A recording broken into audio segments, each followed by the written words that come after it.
헬리오스 호텔의 그랜드 볼룸은 대한민국 상위 1%가 모인 자선 파티의 열기로 가득 차 있었지만 헬리오스 그룹의 젊은 대표이사 강진혁에게는 그저 지루하고 위선적인 연극 무대일 뿐이었다.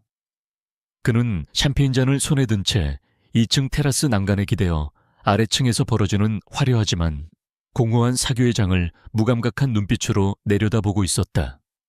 완벽하게 몸에 밀착된 이탈리아 장인의 맞춤 슈트는 그의 탄탄한 근육질 몸매를 감싸고 있었고, 날카롭게 깎인 턱선과 차가운 냉기를 품은 눈동자는 그가 왜 재계에서 피도 눈물도 없는 냉혈한으로 불리는지를 여실히 증명하고 있었다. 그에게 아부를 떨기 위해 접근하려던 몇몇 중견 기업의 대표들은 그의 주위에 형성된 범접할 수 없는 아우라에 눌려 슬그머니 발길을 돌려야만 했다. 화려한 크리스털 샹들리에가 뿜어내는 눈부신 빛의 파편 속에서 수많은 인파가 물결치듯 움직이고 있었지만 진혁의 예리한 시선은 우연히 연회장 구석진 디저트 테이블 근처에 홀로 서 있는 한 어린아이에게 고정되었다.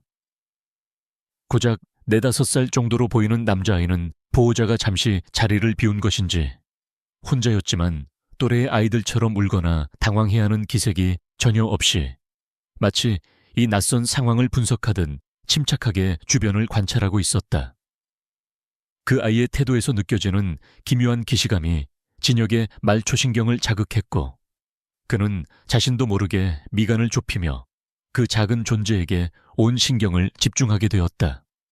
아이가 무심하게 고개를 들어 2층을 올려다보았을 때 두 사람의 시선이 허공에서 강렬하게 부딪혔다. 그 순간 진혁은 마치 거울 속에 자신을 마주한 듯한 전율을 느끼며 들고 있던 샴페인 잔을 놓칠 뻔했고 심장이 덜컥 내려앉는 듯한 낯선 충격에 휩싸였다. 아이의 눈매는 섬뜩할 정도로 자신과 닮아 있었으며 세상에 대한 무관심과 오만함이 어린 그 눈빛은 결코 타인에게서 찾아볼 수 없는 강진혁만의 고유한 표식과도 같았다.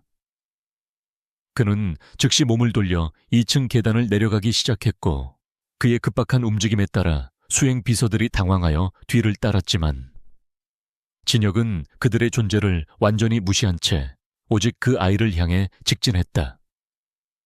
인파를 가르며 다가오는 거대한 남자의 등장에 주변 사람들은 홍해처럼 갈라졌고 마침내 진혁은 아이의 앞에 거대한 산처럼 멈춰섰다. 가까이에서 마주한 아이의 얼굴은 멀리서 보았을 때보다 훨씬 더 충격적일 정도로 진혁의 어린 시절 모습을 그대로 빼다 박은 듯다. 됐다. 특히 왼쪽 눈썹 끝에 희미하게 자리 잡은 작은 흉터까지도 자신이 어린 시절 사고로 얻은 것과 동일한 위치에 있다는 사실을 확인하자 진혁의 이성은 마비될 지경이었다. 아이는 자신을 내려다보는 거구의 낯선 남자에게 전혀 위축되지 않고 고개를 꼿꼿이 든 채 그를 빤히 응시했는데 그 당돌함마저도 진혁의 피가 흐르고 있음을 본능적으로 증명하는 듯했다. 진혁은 떨리는 손을 억지로 진정시키며 한쪽 무릎을 굽혀 아이와 눈높이를 맞추었고 주위의 공기는 팽팽한 긴장감으로 얼어붙었다. 진혁은 낮고 위압적인 목소리로 아이에게 부모가 누구인지 물었으나 아이는 입을 굳게 다문 채 경계심 가득한 눈빛으로 그를 쏘아볼 뿐이었다. 그때 아이를 찾고 있던 것으로 보이는 중년의 여성이 사색이 되어 달려왔고 그녀는 진혁을 보자마자 기겁하며 허리를 숙여 사죄를 표했다. 그녀는 자신이 아이의 임시 보호자라고 횡설수설하며 변명했지만 진혁은 그녀의 말 따위는 귀에 들어오지 않았고 오직 아이의 머리카락 한 올이라도 확보해야 한다는 생각뿐이었다. 그는 뒤따라온 한 실장에게 은밀한 눈짓을 보냈고 오랜 시간 그의 손발이 되어온 한 실장은 주저없이 아이의 어깨에 붙은 머리카락 몇 가닥을 자연스럽게 떼어내어 손수건에 감췄다. 진혁은 아이와 여성을 그대로 보낼 수 없다는 충동에 사로잡혔지만 지금 당장 소란을 피우면 내일 아침 신문 한 면을 장식할 것이 뻔했기에 끓어오르는 의문을 억누르며 그들이 사라지는 뒷모습을 지켜보아야만 했다.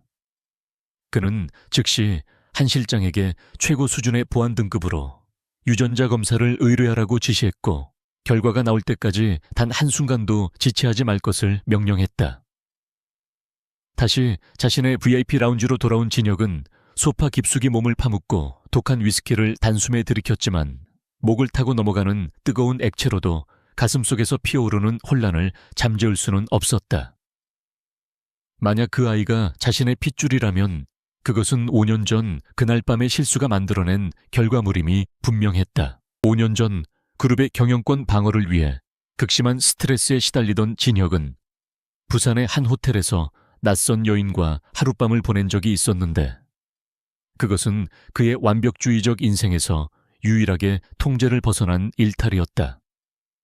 이름도 얼굴도 흐릿한 그녀는 다음 날 아침 그가 눈을 뜨기도 전에 흔적도 없이 사라져버렸고 진혁은 그녀를 찾으려 했으나 마치 처음부터 존재하지 않았던 사람처럼 어떤 단서도 발견할 수 없었다. 그는 그날의 기억을 단순히 스쳐 지나가는 해프닝으로 치부하고 잊으려 노력했지만 오늘 그 아이를 본 순간 봉인되었던 기억이 댐이 무너지듯 터져 나왔다. 그는 탁자 위에 놓인 빈잔을 노려보며 만약 그 여자가 자신의 아이를 낳고 숨겨왔다면 그것은 결코 용서받지 못할 기만 행위라고 생각했다.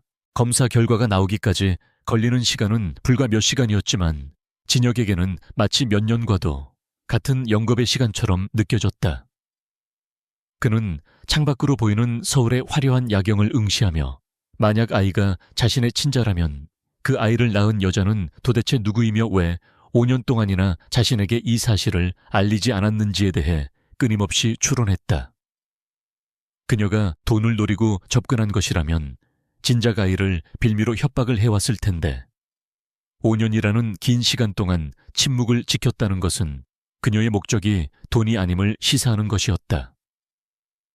진혁의 머릿속에서는 그녀가 경쟁 세력의 스파일 가능성부터 시작해 온갖 최악의 시나리오가 그려졌고 그의 표정은 점점 더 차갑게 굳어갔다. 새벽 2시가 넘어서야 한 실장이 서류 봉투를 들고 라운지로 들어왔는데 그의 표정은 평소와 달리 창백하게 질려 있었고 손끝은 미세하게 떨리고 있었다. 진혁은 한 실장의 반응만으로도 그 봉투 안에 담긴 내용이 자신의 인생을 송두리째 뒤흔들 것임을 직감할 수 있었다. 그는 말없이 손을 뻗어 봉투를 받아들었고 밀봉된 실을 뜯어내는 소리가 적막한 방안을 날카롭게 갈랐다. 서류의 첫 장을 넘기자마자 붉은 글씨로 인쇄된 유전자 일치 확률 99.9%라는 숫자가 그의 망막에 강렬하게 박혔고 진혁은 숨을 멈춘 채 그 숫자를 오랫동안 응시했다. 그것은 단순한 숫자가 아니라 강진혁이라는 인간의 삶에 불법 침입자가 존재한다는 명백한 증거였으며 동시에 그가 그토록 찾아 헤맸던 5년 전의 여자가 실제한다는 확신이었다.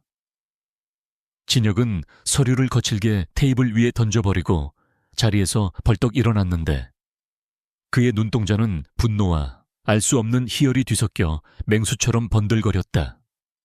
그는 자신의 허락도 없이 헬리오스의 핏줄을 낳고 키운 그 오만한 여자에게 자신의 방식대로 처절한 대가를 치르게 하겠다고 다짐했다.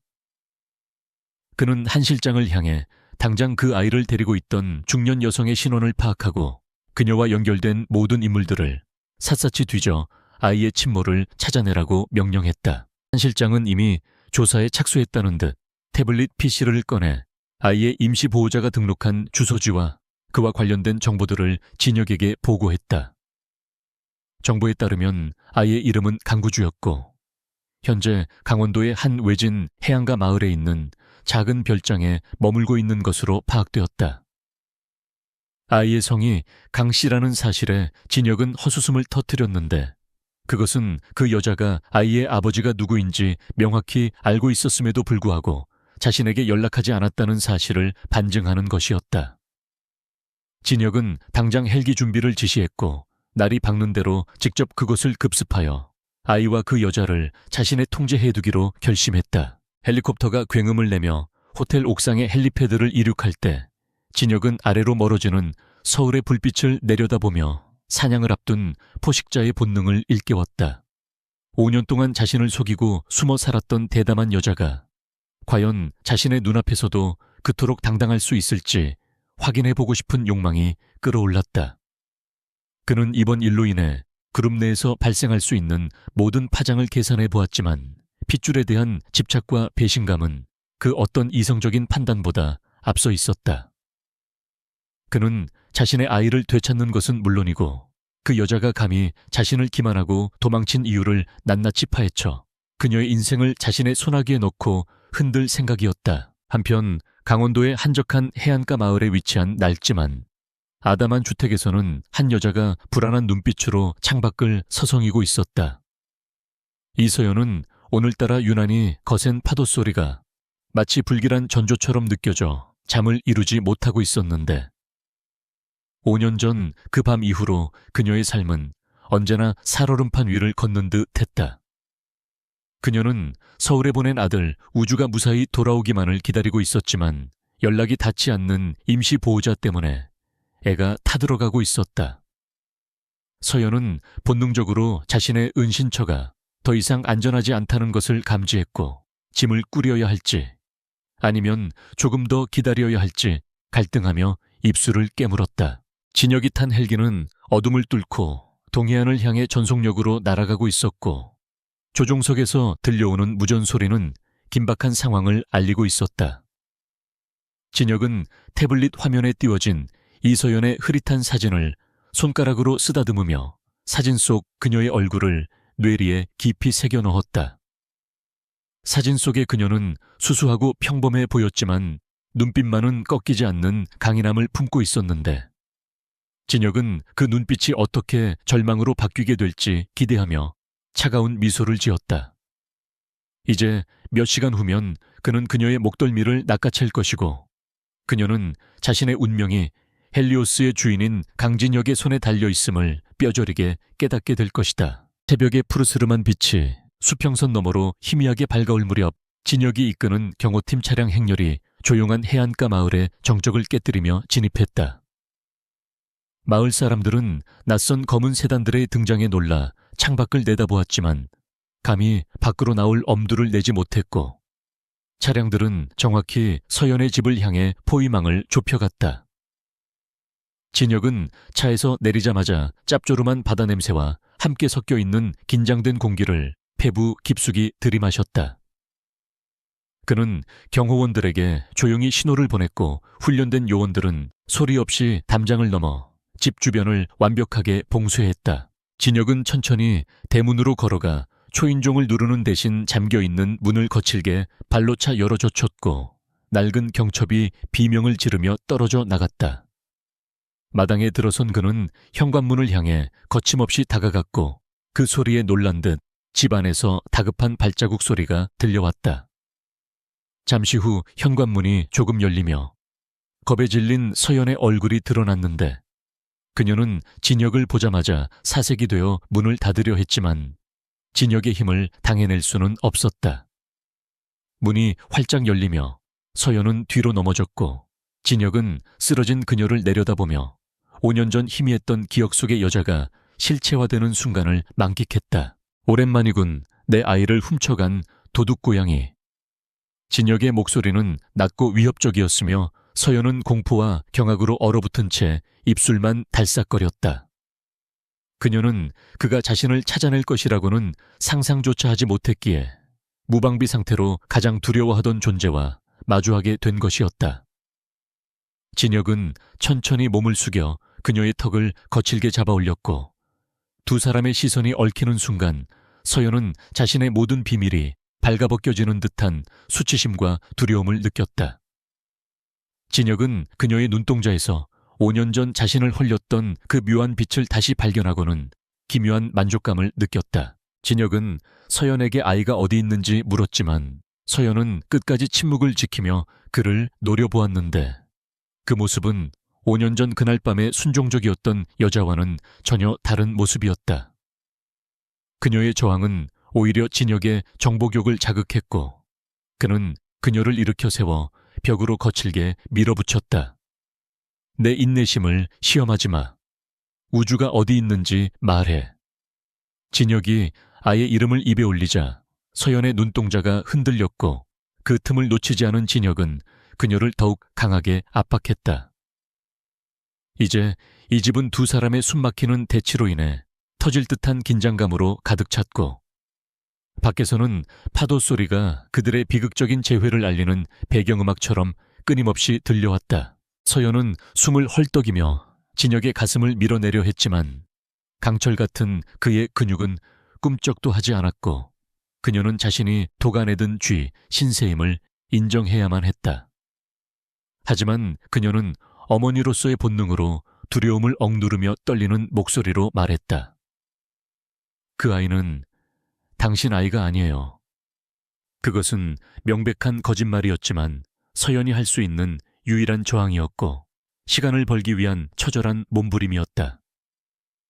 진혁은 그녀의 뻔뻔한 거짓말에 헛웃음을 흘리며 품 안에서 유전자 검사 결과지를 꺼내 그녀의 눈앞에 들이밀었다. 종이 한 장이 그녀의 마지막 방어선을 무참히 무너뜨리는 순간이었다. 진혁은 망연자실해야 하는 서연을 보며 잔인한 승리감을 느꼈지만 동시에 가슴 한구석에서 알 수 없는 연민이 꿈틀거리는 것을 애써 무시했다. 그는 서연에게 당장 짐을 챙겨 자신을 따라 나설 것을 명령했고, 거부할 경우 법적인 모든 수단을 동원해 아이를 영원히 보지 못하게 만들겠다고 협박했다. 서연에게는 선택의 여지가 없었고 그녀는 눈물을 삼키며 비틀거리는 몸을 이끌고 방으로 들어갔다. 진혁은 거실 한가운데 서서 그녀의 뒷모습을 지켜보며 이제부터 시작될 전쟁에서 자신이 절대적인 우위에 있음을 확신했다. 그러나 그는 아직 몰랐다. 이 여자가 단순히 아이를 숨긴 것이 아니라 자신의 목숨보다 더 큰 비밀을 지키기 위해 도망쳤다는 사실을. 이서연은 떨리는 손으로 낡은 여행 가방에 몇 가지 생필품을 챙겨 넣으며 밖에서 기다리고 있는 남자의 존재를 뼈저리게 느끼고 있었는데, 그것은 마치 거대한 맹수가 굴 밖에서 먹잇감을 기다리는 듯한 중압감이었다. 그녀는 5년 동안 이 순간이 오지 않기를 매일 밤 기도했지만 운명은 잔인하게도 가장 피하고 싶었던 사람을 가장 위험한 순간에 그녀의 앞에 데려다 놓았다. 서연은 벽에 걸린 아들 우주의 사진을 떼어 품에 안으며 이 아이를 지키기 위해서라면 악마와도 손을 잡아야 할지 모른다는 비장한 각오를 다졌다. 밖에서 들려오는 파도 소리는 여전히 거칠었고 그녀의 심장 박동 소리와 불협화음을 이루며 불안감을 가중시키고 있었다. 진혁은 거실 한가운데 서서 낡고 초라한 집안 내부를 훑어보고 있었는데, 이곳은 대한민국 최고의 재벌가 핏줄이 자라기에는 너무나도 열악하고 위험한 환경이었다. 벽지 곳곳에는 곰팡이가 슬어 있었고 우풍이 심해 바닥에서 올라오는 한기가 발끝을 시리게 만들 정도였기에 그의 미간은 펴질 줄을 몰랐다. 그는 도대체 이 여자가 왜 이런 곳에서 아이를 키우며 고생을 자처했는지 이해할 수 없었지만, 지금은 그녀를 추궁하는 것보다 안전한 곳으로 이동하는 것이 급선무라고 판단했다. 진혁은 시계를 확인하며 서울로 돌아가는 일정을 머릿속으로 계산했고 한 실장에게 전화를 걸어 이동 경로에 대한 보안을 재차 확인시켰다. 짐을 챙겨 나온 서연의 모습은 처량하기 그지없었지만 그녀의 눈빛만은 여전히 꺾이지 않은 채 진혁을 똑바로 응시하고 있어 그를 묘하게 자극했다.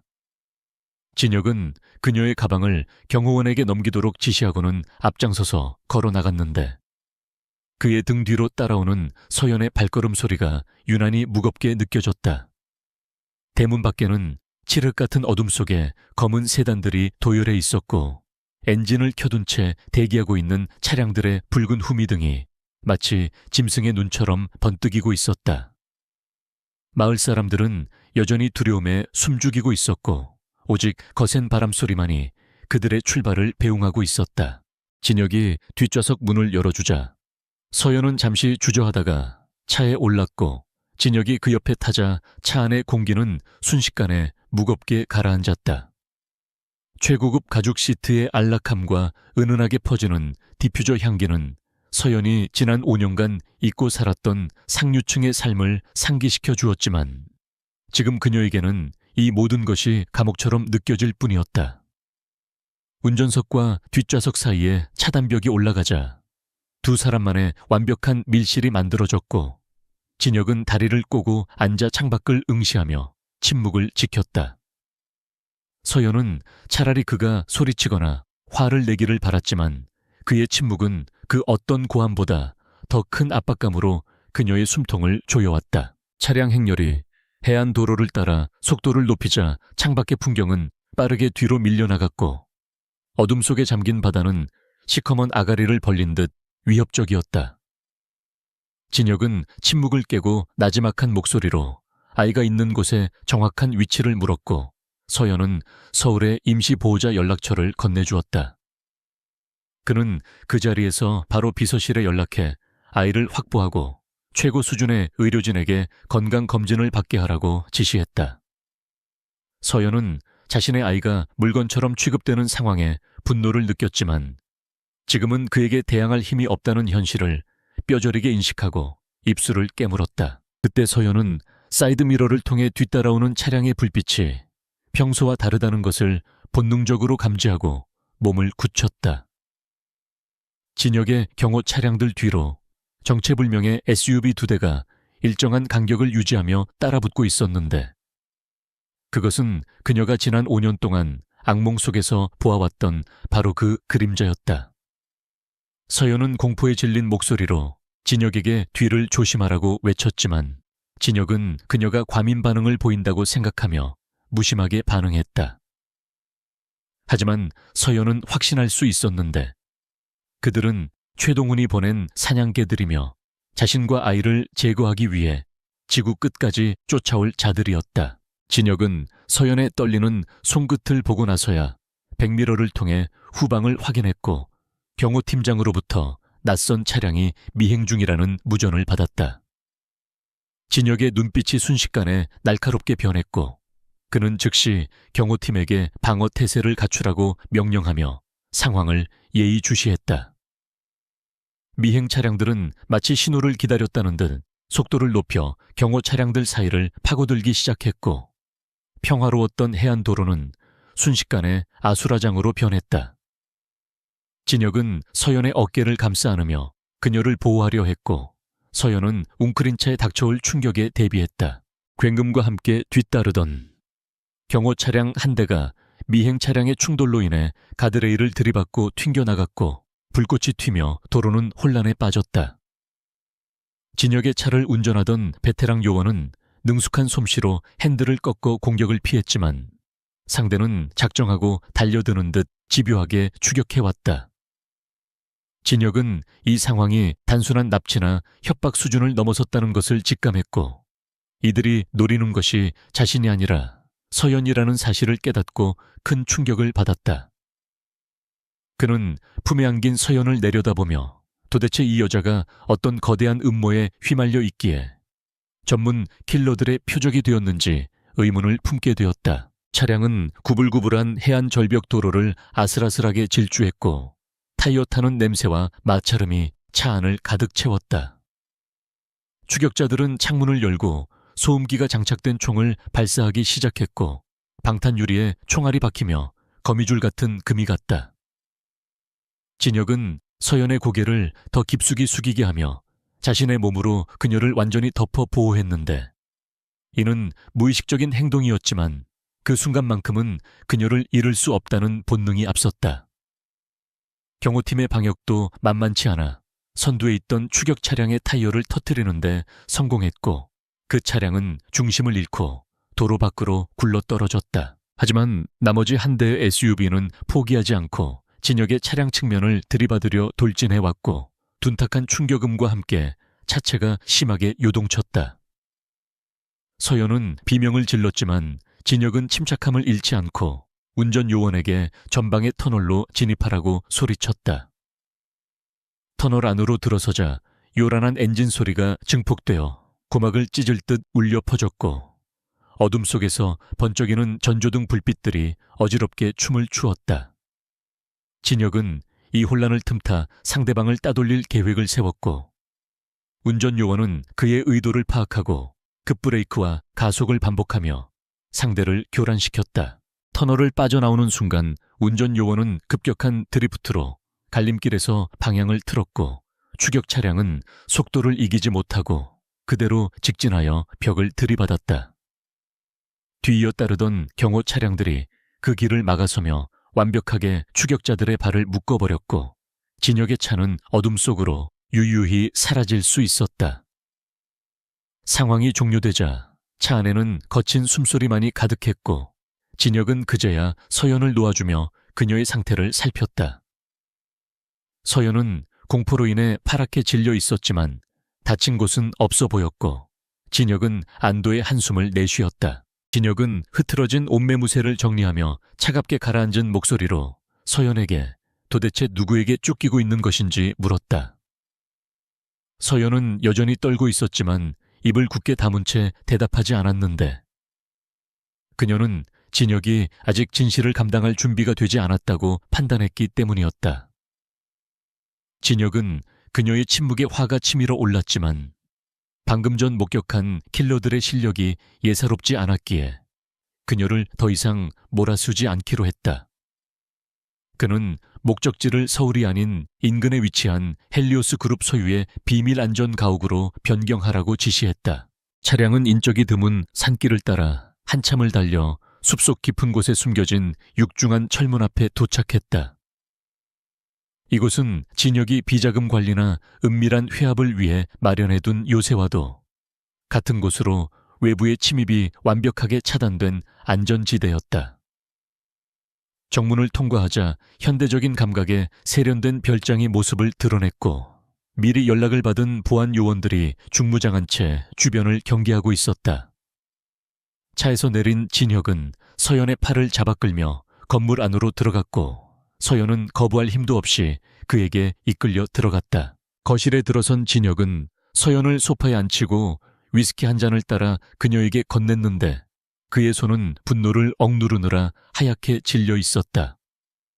그는 서연의 눈을 똑바로 바라보며 자신에게 숨기는 것이 무엇인지 당장 털어놓지 않으면 강제적인 수단을 써서라도 알아내겠다고 경고했다.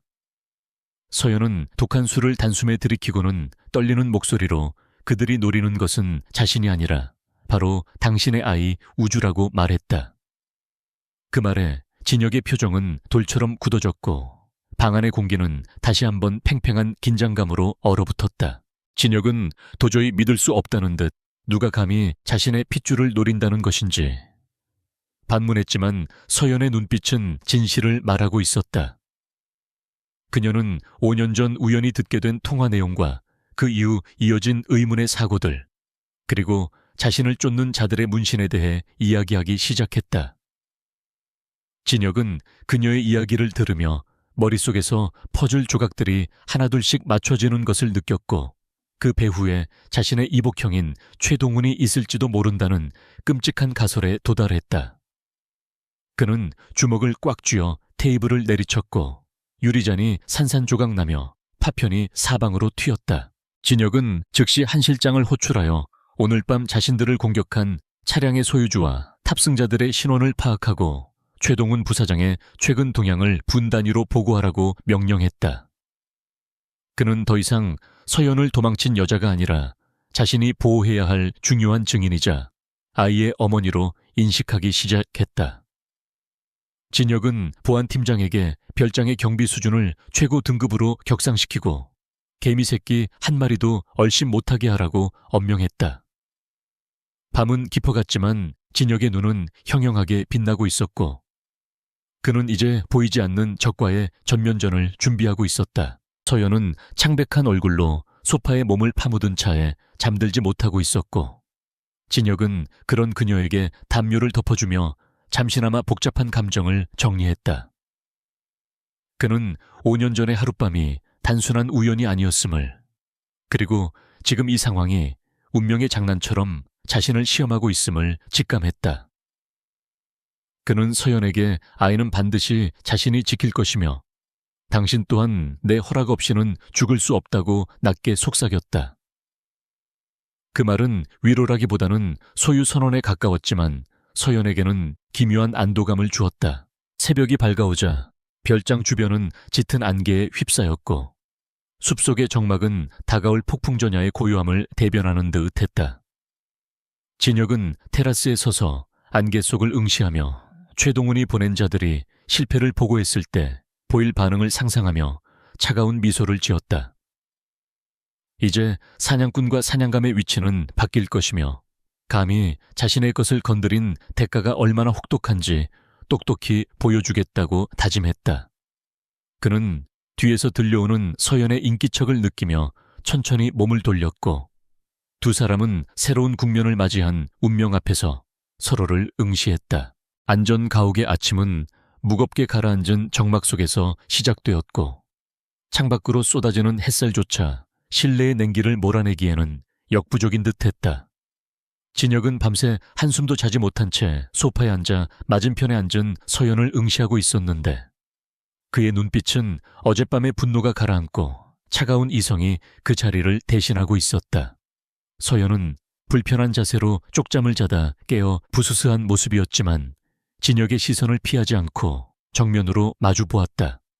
두 사람 사이에는 보이지 않는 팽팽한 줄다리기가 계속되고 있었고 누구도 먼저 입을 열지 않아 공기는 점점 더 질식할 듯 조여왔다. 진혁은 테이블 위에 놓인 식은 커피를 한 모금 마시며 메마른 입술을 적신 후 침묵을 깨고 입을 열었다. 그는 어젯밤 서연이 했던 말, 즉 아이가 표적이 되고 있다는 사실에 대해 구체적인 설명을 요구했다. 서연은 잠시 망설이는 듯 입술을 깨물었지만 이내 결심한 듯 깊은 한숨을 내쉬며 5년 전 그날의 기억을 떠올렸다. 그녀는 당시 호텔의 임시직 직원으로 일하고 있었고 진혁과 하룻밤을 보낸 다음 날 새벽 우연히 옆방에서 들려오는 대화 소리를 듣게 되었다고 고백했다. 서연의 목소리는 떨리고 있었지만 또렷하게 그날의 상황을 묘사했는데 그녀가 들은 것은 단순한 대화가 아니라 섬뜩한 살인 공모였다. 그녀는 최동훈 부사장의 측근들이 나누는 대화를 엿들었고 그들은 만약 강진혁에게 혼외자라도 생긴다면 그 싹을 미리 잘라버려야 한다는 끔찍한 이야기를 하고 있었다. 당시 서연은 자신이 임신했다는 사실조차 몰랐지만 그들의 대화 내용이 너무나 충격적이어서 본능적으로 도망쳐야 한다는 생각밖에 들지 않았다고 했다. 그녀는 진혁이 자신을 보호해줄 수 없을 것이라고 판단했고 오히려 그의 곁에 있는 것이 아이에게 더 큰 위험이 될 것이라고 확신했다. 진혁은 서연의 이야기를 들으며 주먹을 꽉 쥐었는데 손톱이 살을 파고들 정도로 강하게 힘이 들어갔다. 그는 자신의 권력과 지위가 오히려 사랑하는 사람들을 위험에 빠뜨리는 흉기가 될 수 있다는 사실을 뼈저리게 깨달았다. 서연이 단순히 돈을 노리고 도망친 것이 아니라 아이를 지키기 위해 홀로 거대 권력과 맞서 싸우며 숨어 살았다는 사실은 그에게 큰 충격을 주었다. 그는 그동안 그녀를 오해하고 비난했던 자신의 오만함에 대해 수치심을 느꼈지만 겉으로는 내색하지 않으려 애썼다. 하지만 진혁은 여전히 의구심을 완전히 거두지 못하고 그녀에게 왜 5년 동안 한 번도 자신에게 연락을 취하지 않았는지 추궁했다. 서연은 씁쓸한 미소를 지으며 만약 연락했다면 당신이 그들을 완벽하게 막아낼 수 있었겠느냐고 반문했다. 그녀는 진혁의 주변에는 언제나 감시의 눈길이 있었고 자신이 연락을 취하는 순간 아이의 존재가 노출되어 죽음을 맞이했을 것이라고 단호하게 말했다. 진혁은 그녀의 날카로운 지적에 말문이 막혔고 자신이 가진 힘의 한계를 인정할 수밖에 없었다. 그때 한 실장이 조심스럽게 문을 두드리고 들어와 진혁에게 긴급 보고가 있음을 알렸고 진혁은 서연에게 잠시 기다리라는 눈짓을 보내고 서재로 자리를 옮겼다. 한 실장은 어젯밤 습격해온 차량의 탑승자 중 한 명이 병원에서 의식을 되찾았으며 그를 신문한 결과 최동훈 부사장의 사주를 받았음을 자백했다고 보고했다. 또한 그들은 이미 아이가 있는 임시거처의 위치를 파악하고 이동 중이라는 첩보까지 입수한 상태였다. 진혁의 눈빛은 살기로 번득였고 그는 즉시 모든 가용 병력을 동원해 아이를 보호하라고 명령했다. 진혁은 다시 거실로 돌아와 서연에게 상황이 급박하게 돌아가고 있음을 알렸고 지금 당장 아이를 이곳으로 데려와야 한다고 말했다. 서연은 놀란 눈으로 그를 바라보며 아이가 위험에 처했다는 사실에 사색이 되었고 당장 아이에게 가겠다고 일어섰다. 진혁은 그녀를 제지하며 지금 밖으로 나가는 것은 자살 행위나 다름없으니 자신을 믿고 기다리라고 설득했다. 하지만 서연은 모성애로 인해 이성을 잃고 그를 뿌리치려 했고 진혁은 그녀의 어깨를 강하게 잡고 흔들며 정신 차리라고 소리쳤다. 두 사람의 실랑이는 격해졌고 서연은 눈물을 흘리며 제발 아이만은 살려달라고 애원했다. 진혁은 그녀의 눈물을 보며 가슴 한구석이 아려오는 것을 느꼈고 처음으로 그녀를 한 명의 여자이자 어머니로서 존중하게 되었다. 그는 그녀를 안심시키기 위해 자신의 목숨을 걸고서라도 아이를 지켜내겠다고 맹세했고 그녀의 눈을 똑바로 바라보며 진심을 전달했다. 서연은 진혁의 흔들림 없는 눈빛에서 5년 전과는 다른 신뢰감을 느꼈고 조금씩 안정을 되찾아갔다. 진혁은 즉시 헬기를 띄워 아이를 안전하게 이송할 계획을 세웠고 최고의 경호팀을 현장에 급파했다. 그는 서재에 설치된 대형 모니터를 통해 실시간으로 작전 상황을 지켜보았고 서연은 그 옆에서 초조하게 손을 모으고 기도를 올렸다. 모니터 화면 속에는 아이가 있는 곳으로 접근하는 의문의 차량들과 그들을 막아선 헬리오스 경호팀의 대치 상황이 긴박하게 펼쳐지고 있었다.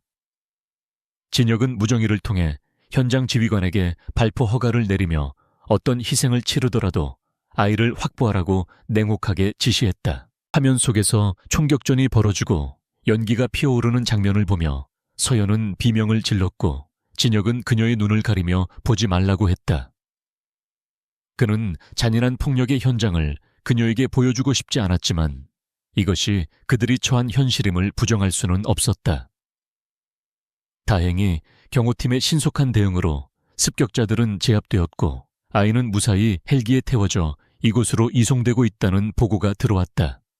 서연은 다리에 힘이 풀려 주저앉았고 진혁은 그런 그녀를 부축해 소파에 앉혔다. 잠시 후 멀리서 헬기의 로터 소리가 들려왔고 진혁과 서연은 밖으로 나가 아이를 맞이할 준비를 했다. 헬기가 마당에 착륙하고 문이 열리자 경호원의 품에 안긴 작은 아이가 모습을 드러냈는데 아이는 겁에 질려 있었지만 울지는 않고 있었다. 서연은 한 걸음에 달려가 아이를 품에 안고 오열했고 아이는 엄마의 품에서 그제야 참았던 눈물을 터뜨렸다. 진혁은 그 모습을 지켜보며 가슴속에서 뜨거운 무언가가 올라오는 것을 느꼈고 5년이라는 잃어버린 시간이 뼈저리게 후회되었다. 진혁은 서연과 아이가 재회하는 감동적인 순간을 방해하지 않기 위해 한 발 물러서 있었지만 아이의 시선이 자신에게 향하자 멈칫했다. 아이는 낯선 아저씨를 경계하면서도 호기심 어린 눈으로 바라보았고 진혁은 어색하게 미소를 지어 보였다. 서연은 아이에게 진혁을 소개해야 할지 망설였지만 지금은 때가 아니라고 판단하고 아이를 달래는 데 집중했다. 진혁은 그들에게 다가가 이제부터는 그 누구도 당신들을 건드릴 수 없을 것이라고 선언하며 자신의 보호 아래 있음을 확실히 했다. 안전가옥 내부로 들어온 세 사람은 처음으로 한 공간에 모이게 되었지만 분위기는 여전히 어색하고 무거웠다.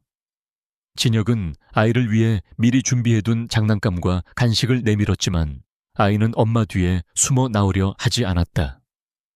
서연은 진혁의 서툰 노력에 조금은 마음이 열리는 것을 느꼈지만 여전히 그와 그의 가족이 가진 배경에 대한 두려움은 사라지지 않았다.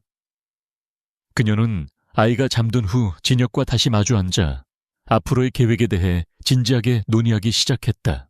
진혁은 최동훈이 이제 자신의 카드를 모두 드러낸 이상 전면전은 피할 수 없다고 판단했고 서연에게 증인이 되어줄 것을 요청했다. 서연은 망설였지만 아이의 안전을 위해 더 이상 도망칠 곳이 없다는 것을 알기에 그의 제안을 수락하기로 했다. 하지만 그녀는 단 하나의 조건을 걸었는데 그것은 모든 일이 끝나면 자신과 아이를 자유롭게 놓아달라는 것이었다. 진혁은 그녀의 조건에 동의했지만 마음속으로는 그녀를 절대 놓아주지 않겠다고 다짐했다. 밤이 깊어가고 아이와 서연이 잠든 사이 진혁은 홀로 서재에 남아 최동훈을 무너뜨릴 전략을 구상했다. 그는 5년 전 서연이 들었다는 대화 내용을 입증할 증거를 찾아야 했고 내부의 배신자를 색출해야 하는 이중구에 시달렸다.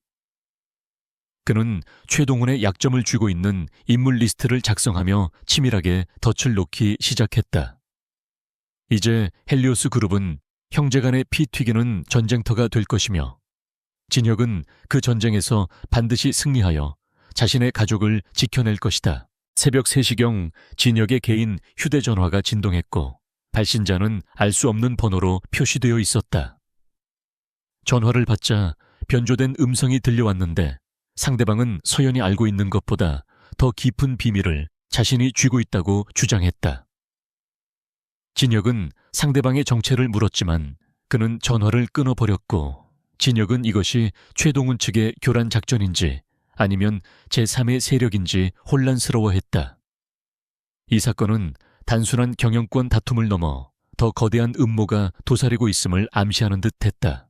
다음 날 아침 진혁은 서연에게 어젯밤의 전화에 대해서는 비밀로 한 채 서울로 이동할 준비를 서둘렀다. 안전 가옥도 노출되었을 가능성이 높기에 더 강력한 보안 시스템이 갖춰진 본가로 들어가는 것이 최선이라고 판단했다. 서연은 재벌가의 본가로 들어가는 것에 대해 거부감을 보였지만 아이의 안전을 위해 어쩔 수 없이 따르기로 했다.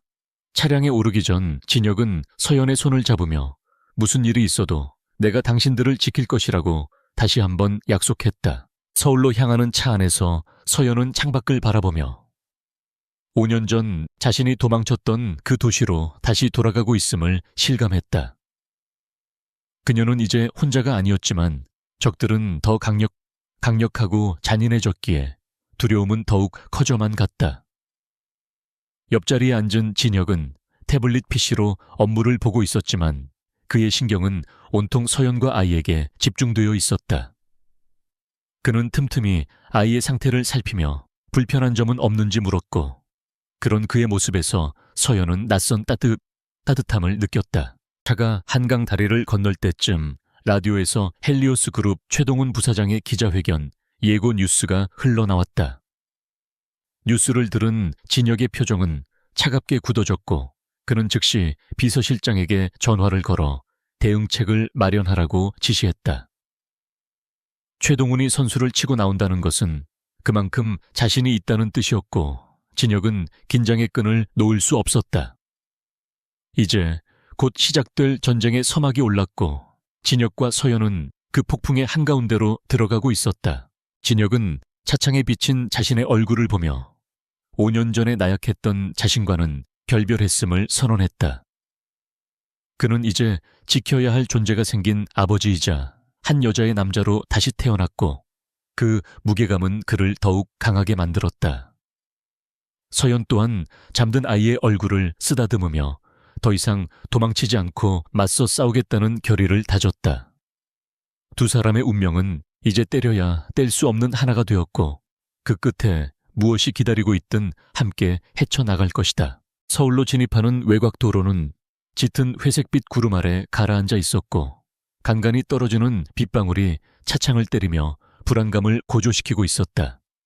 진혁은 창밖을 스쳐 지나가는 풍경을 응시하고 있었지만 그의 온 신경은 옆좌석의 서연과 아이에게 쏠려 있었고 손에는 식은땀이 배어 나오고 있었다. 최동훈이 기자회견을 예고했다는 것은 단순한 선전포고를 넘어 그가 가진 모든 패를 던져 승부를 보겠다는 신호였기에 진혁은 팽팽한 긴장감을 늦출 수 없었다.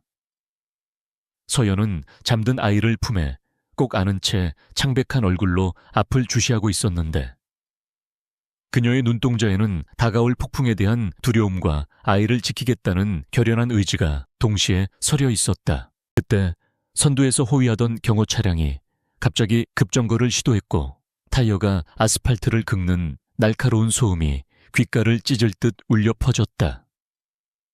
진혁의 차량도 반사적으로 브레이크를 밟으며 멈춰 섰고 충격으로 인해 서연의 몸이 앞으로 쏠렸지만 진혁이 재빨리 팔을 뻗어 그녀와 아이를 보호했다.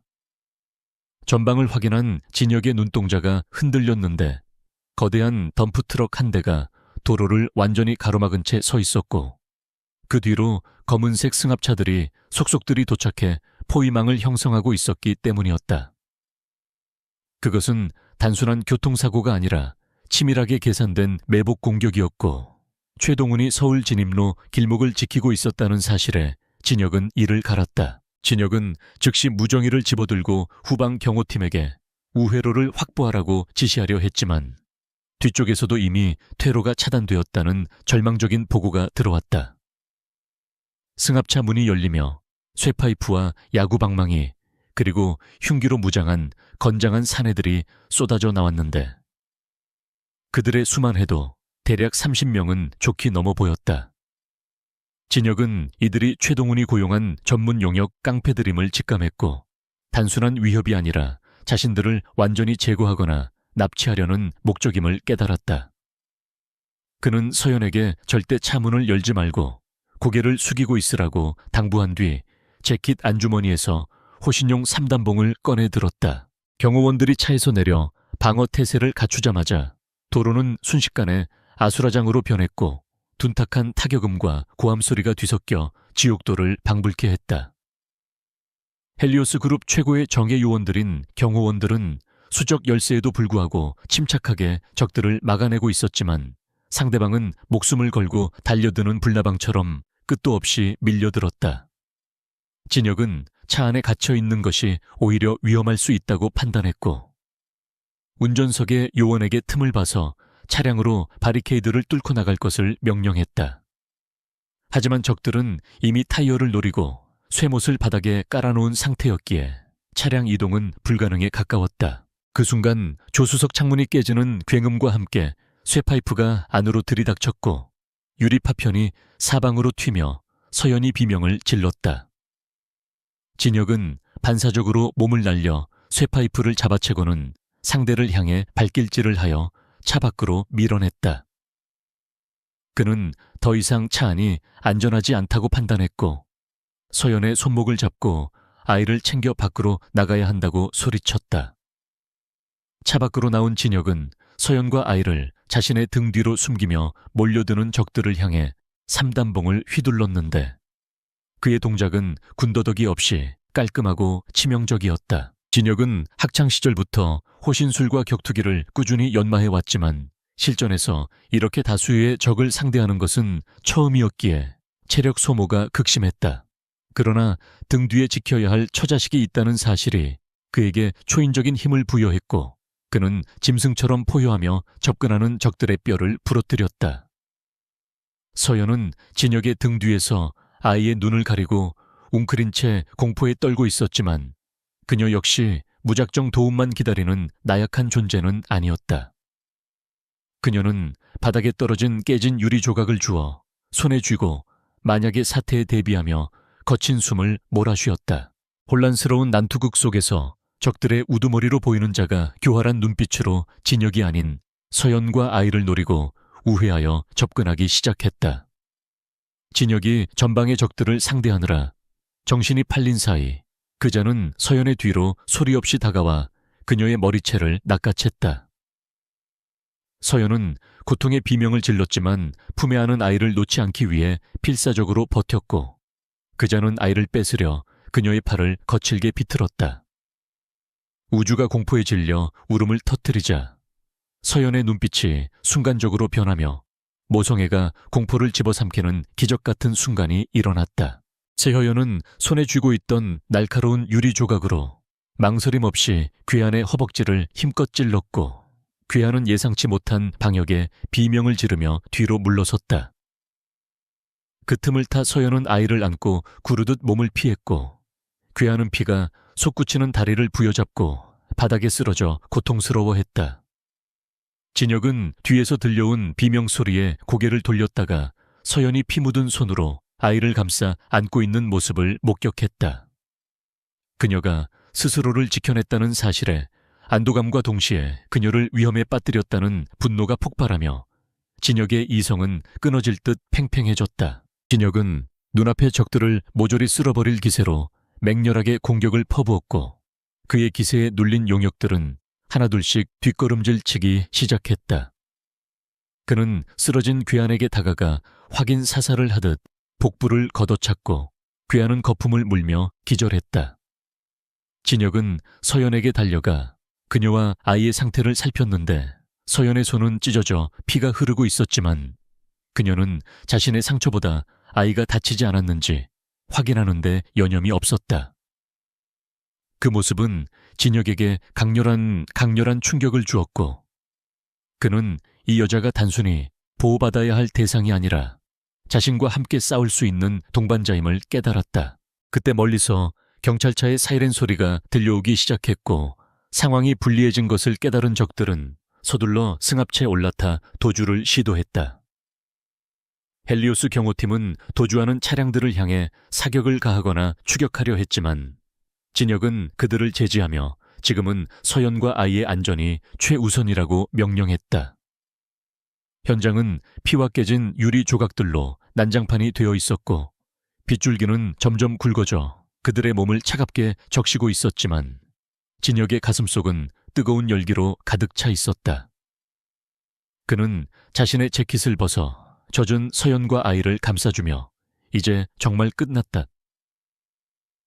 끝났다고 안심시켰다. 경찰과 구급차가 도착하자 현장은 수습 국면에 접어들었고 진혁은 신분을 밝히며 사건 처리를 변호인단에게 일임하고 현장을 빠져나갔다. 그는 예비 차량을 호출하여 서연과 아이를 태우고 다시 서울 본가를 향해 출발했는데 이번에는 경호 수준을 대폭 강화하여 마치 대통령의 행렬을 방불케 했다. 차 안에서 응급처치를 받는 서연의 손을 바라보며 진혁은 미안함에 고개를 들 수 없었지만 서연은 오히려 괜찮다며 담담한 미소를 지어 보였다. 그녀의 강인함은 진혁을 부끄럽게 만들었고 동시에 그를 더욱 단단하게 만드는 계기가 되었다. 서울 성북동에 위치한 헬리오스 그룹 본가는 높은 담벼락과 최첨단 보안 시스템으로 둘러싸인 요새와도 같은 곳이었다. 거대한 철문이 열리고 진혁의 차가 들어서자 집사들과 고용인들이 도열하여 그들을 맞이했지만 진혁은 그들의 인사를 받을 겨를도 없이 서연과 아이를 데리고 안채로 들어갔다. 웅장하고 화려한 저택 내부는 서연에게 위압감을 주었지만 그녀는 아이의 손을 꼭 잡고 당당하게 걸음을 옮겼다. 그녀는 이제 더 이상 숨어 사는 도망자가 아니라 이 거대한 성의 주인과 어깨를 나란히 할 자격이 있는 사람이었다. 진혁은 주치의를 불러 서연과 아이의 정밀 검진을 지시했고 자신은 피 묻은 셔츠를 갈아입기 위해 드레스룸으로 향했다.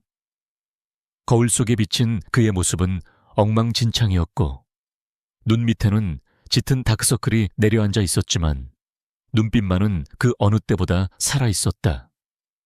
그는 오늘 있었던 일을 절대로 잊지 않을 것이며 최동훈에게 이 피해 대가를 반드시 치르게 하겠다고 맹세했다.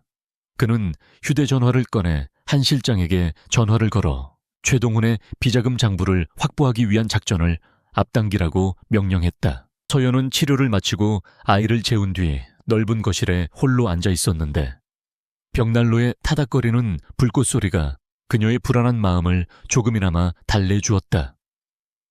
진혁이 옷을 갈아입고 내려와 그녀의 맞은편에 앉았고 두 사람 사이에는 잠시 침묵이 흘렀지만 이전과는 다른 종류의 침묵이었다. 그것은 서로에 대한 신뢰와 연대감이 바탕이 된 편안한 침묵이었고 두 사람은 말하지 않아도 서로의 마음을 이해할 수 있었다. 진혁은 서연에게 다가가 그녀의 다친 손을 조심스럽게 잡으며 고맙고 미안하다는 말을 건넸다. 서연은 진혁의 진심 어린 사과에 마음이 녹아내리는 것을 느꼈고 처음으로 그에게 자신의 속마음을 털어놓았다. 그녀는 5년 전 그를 떠난 것이 그를 사랑하지 않아서가 아니라 그를 너무 사랑해서였다고, 그리고 그 사랑이 그를 다치게 할까봐 두려웠다고 고백했다. 진혁은 그녀의 고백에 가슴이 벅차올랐고 그녀를 품에 안으며 다시는 당신을 놓지 않겠다고 다짐했다. 두 사람의 포옹은 5년이라는 긴 세월을 뛰어넘어 서로의 상처를 치유하는 의식과도 같았다. 하지만 평화로운 순간도 잠시 한 실장이 급하게 들어와 최동훈이 긴급 이사회를 소집했다는 소식을 전했다. 최동훈은 진혁이 혼외자를 숨겨두고 회사의 명예를 실추시켰다는 명분으로 해임안을 상정하려 하고 있었고, 이는 적반하장도 유분수였다. 진혁은 싸늘한 미소를 지으며 최동훈이 제 무덤을 파고 있다고 중얼거렸다.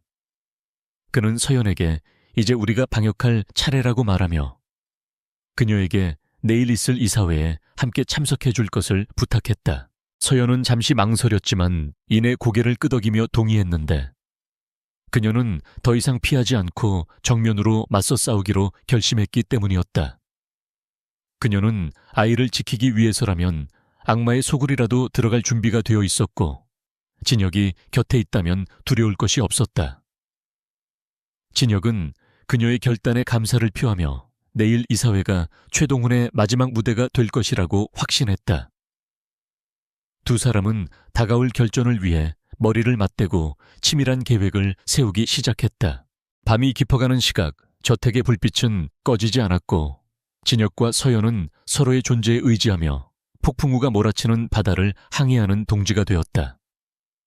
우주는 평온한 얼굴로 잠들어 있었고 그 아이의 꿈속에는 더 이상 무서운 괴물이 나타나지 않을 것이었다.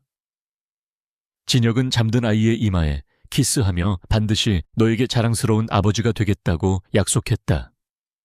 창밖에는 비가 그치고 구름 사이로 희미한 달빛이 비치기 시작했는데 그것은 어둠이 걷히고 희망이 다가오고 있음을 알리는 징조였다.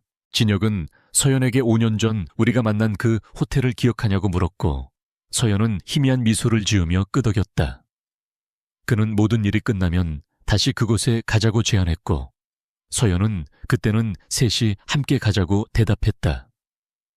그 말은 두 사람에게 미래에 대한 약속이자 희망이었고 그들은 그 약속을 지키기 위해 내일의 전쟁에서 반드시 승리해야만 했다. 최동훈의 칼날이 목을 겨누고 있었지만 그들은 더 이상 두렵지 않았다. 새벽이 다가오면서 저택의 경비는 더욱 삼엄해졌고 헬리오스의 운명을 건 하루가 밝아오고 있었다. 진혁은 거울 앞에서 넥타이를 매며 전투에 나가는 장수의 마음가짐을 다잡았고 서연은 단정한 정장을 차려입고 그의 곁에 섰다. 두 사람은 거울 속에 비친 서로의 모습을 보며 굳건한 신뢰를 확인했고 손을 맞잡고 문을 나섰다. 이제 그들에게는 물러설 곳도 돌아갈 길도 없었으며 오직 전진만이 있을 뿐이었다. 헬리오스 그룹 본가의 육중한 철문 뒤에 숨겨진 세계는 바깥 세상의 소란스러움과는 완벽하게 단절된 고요하고 평화로운 성역과도 같았다. 진혁은 이서연과 아들 우주를 위해 별차의 전체를 내어주었고 최고급 가구와 아이를 위한 놀이시설로 채워 그들이 불편함 없이 지낼 수 있도록 배려했다. 그는 낯선 환경에 적응하느라 눈치를 보는 우주를 위해 바쁜 일정을 쪼개어 함께 시간을 보냈고 장난감 로봇을 조립해주며 서툴지만 아버지로서의 역할을 배워가기 시작했다. 우주는 처음에는 진혁을 경계했지만 자신과 똑같이 생긴 이 키다리 아저씨가 보여주는 서툰 진심에 조금씩 마음의 문을 열고 다가오기 시작했다. 서연은 창가에 앉아 정원에서 우주와 공놀이를 하는 진혁의 모습을 바라보며 지난 5년간 혼자 짊어져야 했던 삶의 무게가 조금은 가벼워지는 것을 느꼈다. 그녀는 진혁이 냉혹한 기업 사냥꾼이라는 소문만 믿고 그를 두려워했었지만 눈앞에 있는 남자는 그저 자신의 아이에게 인정받고 싶어 하는 평범한 아버지일 뿐이었다. 하지만 그녀는 이 평화가 폭풍전야의 고요함이라는 것을 누구보다 잘 알고 있었기에 마냥 행복에 취해 있을 수만은 없었다.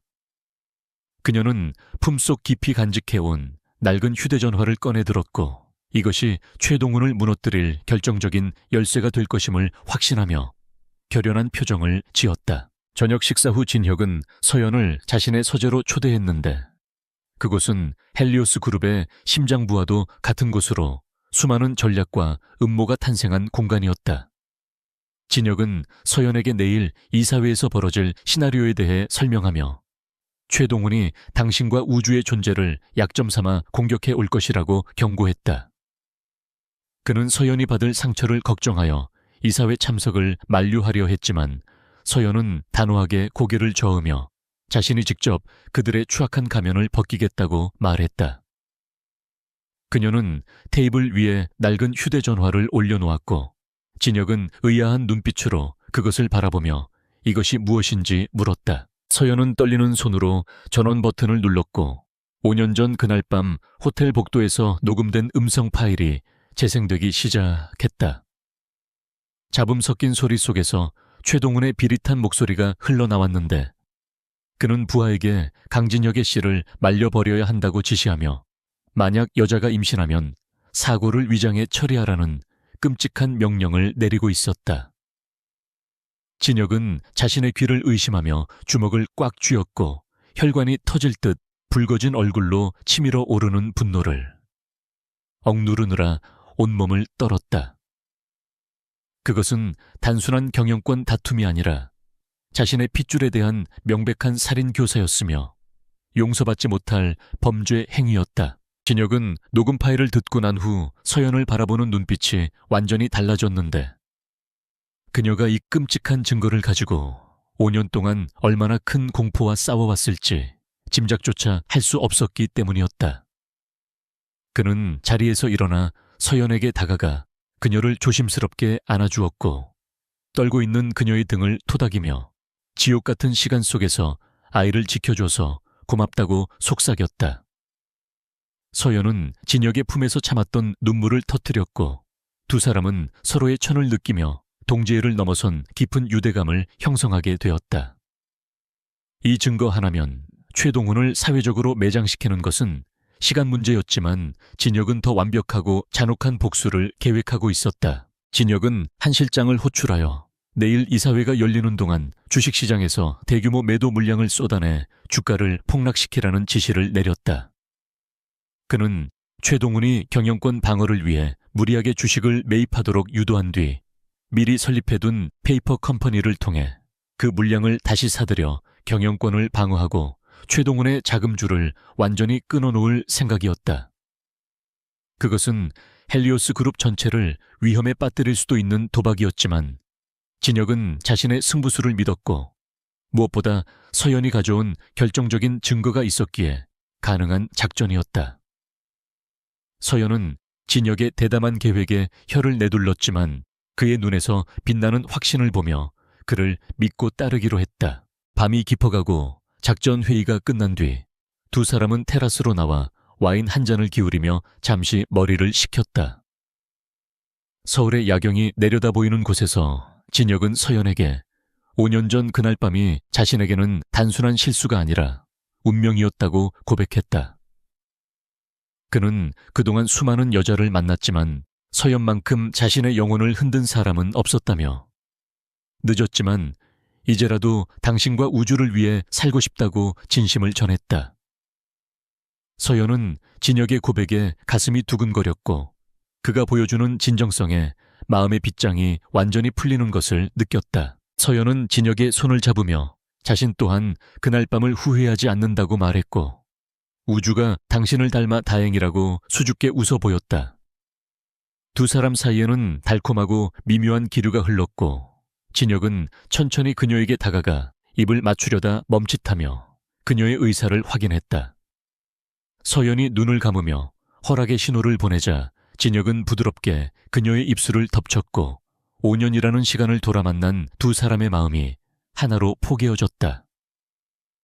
그것은 뜨거운 열정보다는 서로에 대한 위로와 약속이 담긴 성스러운 입맞춤이었고 다가올 전쟁을 앞둔 그들에게 가장 큰 무기가 되었다. 다음 날 아침 헬리오스 본관은 팽팽한 긴장감 속에 분주하게 돌아갔고 진혁은 완벽한 전투복인 짙은 네이비 슈트를 차려입고 거울 앞에 섰다.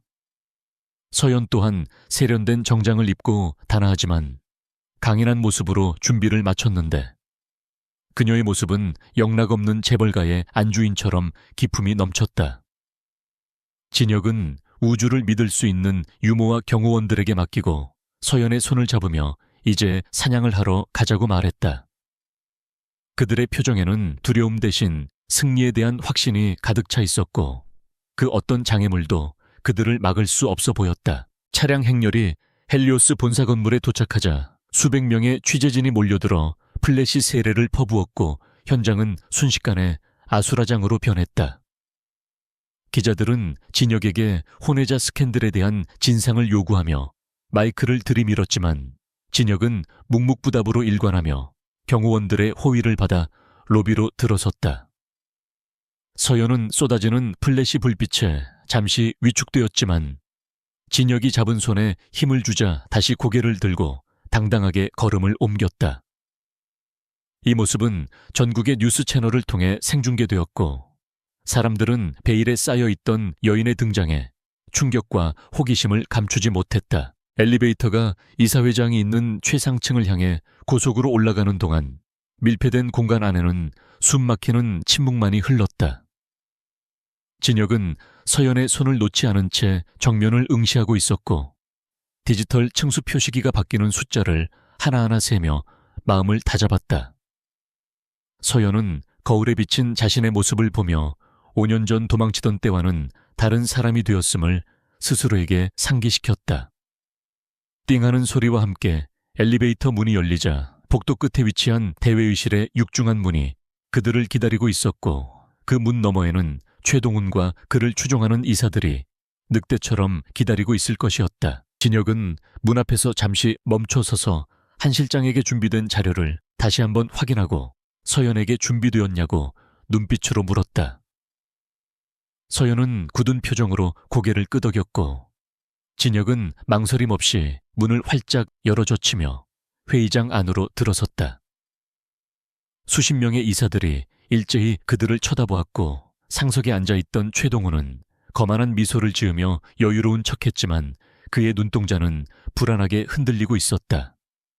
진혁은 뚜벅뚜벅 걸어가 자신의 자리에 앉았고 서연을 자신의 옆자리에 앉히며 이것이 자신의 대답임을 명확히 했다. 최동훈은 진혁이 여자를 데리고 나타난 것에 대해 비아냥거리며 신성한 이사회장을 모독하지 말라고 소리쳤다. 그는 진혁의 사생활 문제를 거론하며 대표이사 해임안을 즉각 표결에 붙이자고 선동했고 미리 매수된 이사들은 동조하며 분위기를 몰아갔다. 하지만 진혁은 차가운 미소를 지으며 최동훈의 말을 끊었고 주주들과 이사들에게 진실을 알릴 권리가 있다고 반박했다.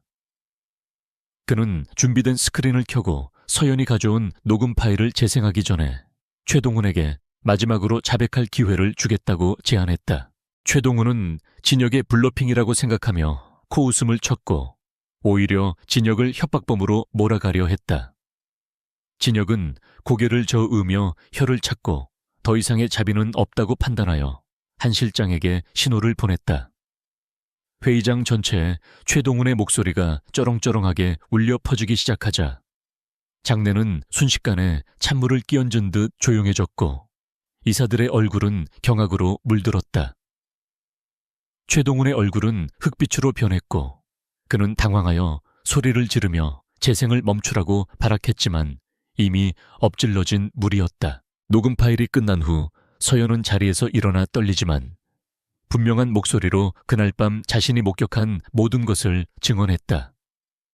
그녀의 증언은 구체적이고 일관되었으며 무엇보다 목숨을 걸고 아이를 지켜온 어머니의 호소력이 더해져 좌중을 압도했다.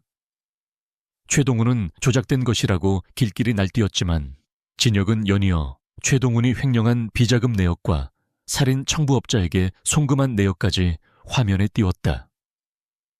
그것은 빠져나갈 구멍이 없는 완벽한 증거들이었고 최동훈의 몰락을 알리는 사형 선고나 다름없었다. 이때 회의장 문이 다시 열리며 검찰 수사관들이 들이닥쳤고 그들은 최동훈에게 살인 교사 및 횡령 혐의로 체포영장을 제시했다. 진혁이 미리 손을 써둔 결과였고 최동훈은 저항하려 했지만 수사관들에 의해 양팔이 꺾인 채 수갑이 채워졌다. 그는 끌려나가면서도 진혁에게 저주를 퍼부었지만 진혁은 그를 벌레 보듯 무시하며 차갑게 외면했다.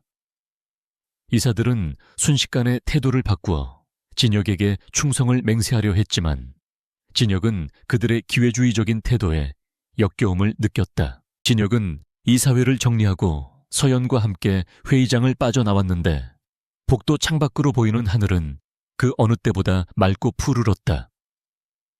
서연은 긴장이 풀린 듯 다리에 힘이 풀려 비틀거렸고 진혁은 그녀를 부축하며 정말 잘했다고 칭찬했다. 이제 가장 큰 위협은 사라졌고 그들에게는 행복한 미래만이 남아있는 듯 했지만 진혁은 아직 해결해야 할 일이 하나 더 남아있음을 알고 있었다.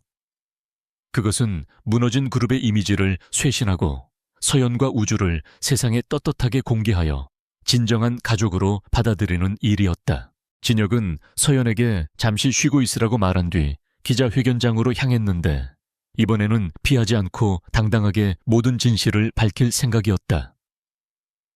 그는 단상에 올라 수많은 마이크 앞에서 심호흡을 한 번 하고 입을 열었다. 그는 자신의 과거 실수와 5년 전의 사건, 그리고 서연과 우주의 존재에 대해 솔직하게 고백하며 용서를 구했다.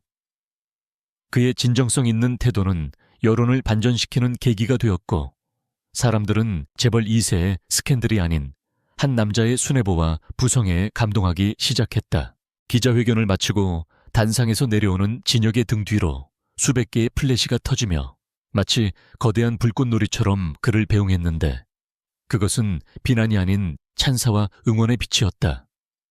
진혁은 쏟아지는 질문, 공세를 뒤로하고 대기실로 들어와 넥타이를 느슨하게 풀며 긴 숨을 토해냈다.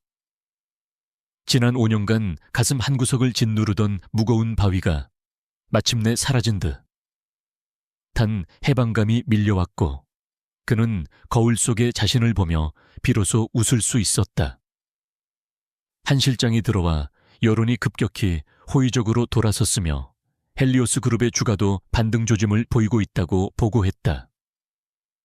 진혁은 고개를 끄덕이며 이제 남은 쓰레기들을 치울 시간이라고 차갑게 중얼거렸다. 진혁이 집무실로 돌아오자 회사 내부는 태풍이 휩쓸고 지나간 듯 고요했지만 그 정막 속에는 공포와 긴장이 서려 있었다.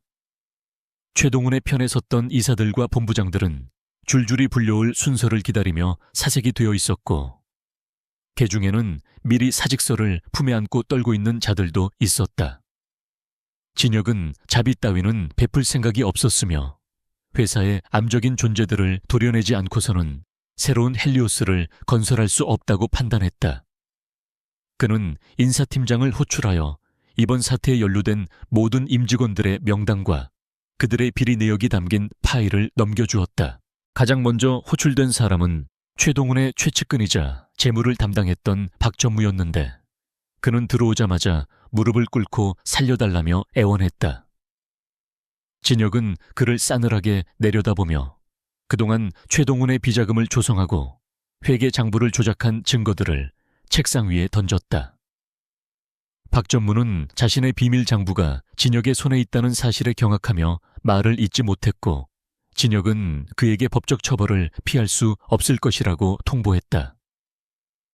보안 요원들이 들어와 박전무를 끌고 나갔고 복되는 그의 처절한 비명소리가 울려 퍼지며 남은 배신자들의 간담을 서늘하게 만들었다.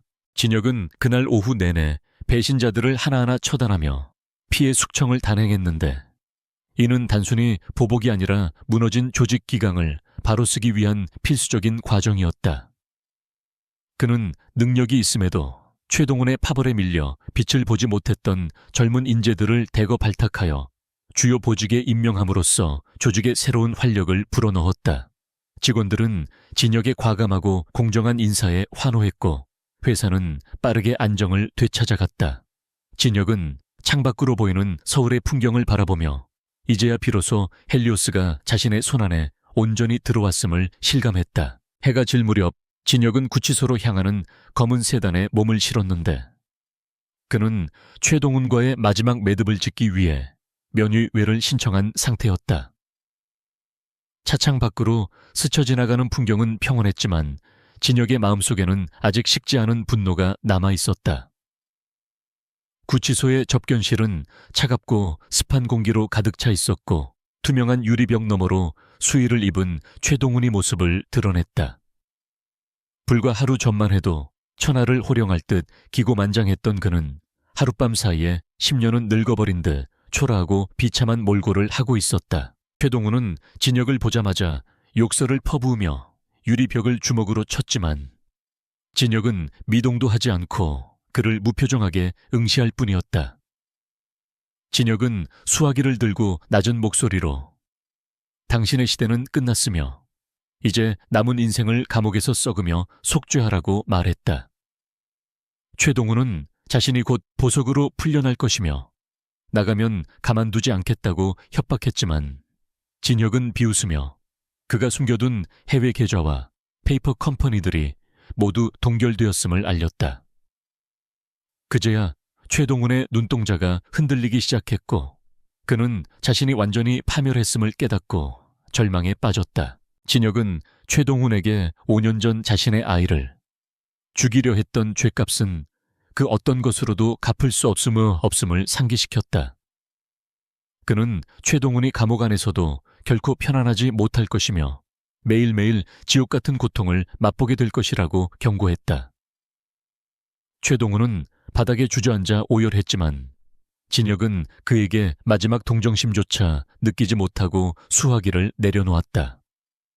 진혁이 자리에서 일어나 등을 돌리자 뒤에서 최동훈이 발악하는 소리가 들려왔지만 그는 뒤도 돌아보지 않고 접견실을 빠져나왔다. 구치소 문을 나서자 붉은 노을이 하늘을 뒤덮고 있었고 시원한 저녁바람이 진혁의 얼굴을 스치고 지나갔다. 그는 깊게 숨을 들이마시며 몸과 마음을 정화했고 이제는 정말 모든 악연이 끊어졌음을 느꼈다. 차에 오르기 전 그는 하늘을 올려다보며 5년 전 자신 때문에 고통받았던 서연과 우주에게 마음속으로 사죄했다. 이제 그에게 남은 임무는 단 하나 오직 그 두 사람을 세상에서 가장 행복하게 만들어주는 것뿐이었다. 집으로 돌아가는 길에 진혁은 꽃집에 들러 서연이 가장 좋아하는 하얀 리시안시어스 꽃다발을 샀고 우주를 위한 최신형 로봇 장난감도 잊지 않았다. 그는 이제 재벌 총수의 위압적인 모습이 아니라 퇴근길에 가족을 생각하는 평범한 가장의 모습이었다.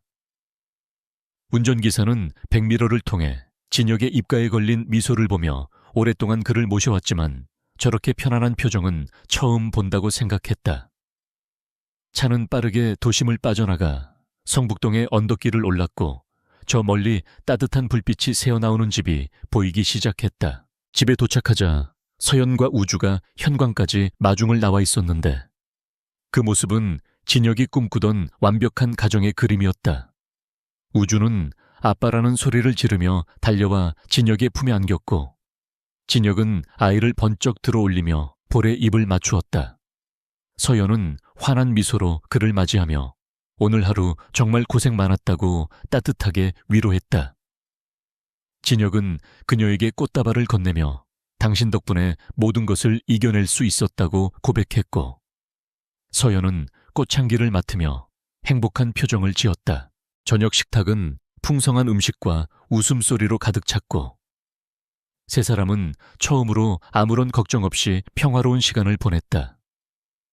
우주는 진혁에게 오늘 있었던 일들을 제잘거렸고 진혁은 아이의 이야기에 귀를 기울이며 맞장구를 쳐주었다. 서연은 그 모습을 흐뭇하게 바라보며 지난 5년간의 외로움과 고통이 눈 녹듯 사라지는 것을 느꼈다.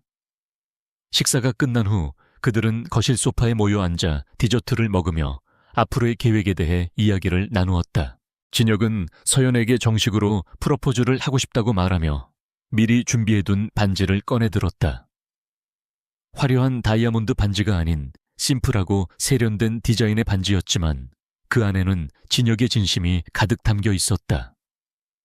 그는 무릎을 꿇고 서연의 손에 반지를 끼워주며 남은 평생 당신과 우주만을 바라보며 살겠다고 맹세했다.